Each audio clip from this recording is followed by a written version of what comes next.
ជាគ្រាន់អាយុ100ឆ្នាំកូនដោយព្រះបញ្ជូជាទុកជ័យជ័យយើងសងតែតោះ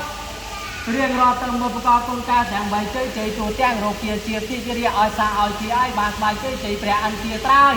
លោកជួយលំហែរំដោះគ្រូចូលគ្រូចំជ័យជ័យព្រះព្រមលោកប្រាំឲ្យរំដោះគ្រូកាយឆ្នាំគ្រូក្តាររនោថ្ងៃកនជ័យជ័យព្រះចាក់ក្លោះក្បាលឡង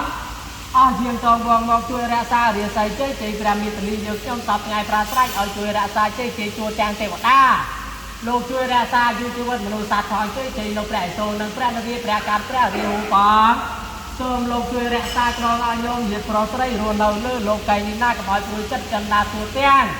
អសុរិយថាគន់ធប់ដល់អសុរិយសឹងខ្លាចអំណាចព្រះបារមីទៅព្រះមហាអេសីបណ្ដោទុកលើអង្គប្រាសូមឲ្យអស់លោកអ្នកប្រារស់នៅទីឋានទូនและអង្គប្រាកុំឲ្យអ្នកមានសុខកុំឲ្យអ្នកយល់អសុគណៈអត្រៃចែងចំដល់ប្តីសម្រាប់នៅប្រកាសទាំងបានលោកឯងផងតាពីប្រយោជន៍វិញចំទៅក្នុងឲ្យចម្លែកពូនទាំងឡាយ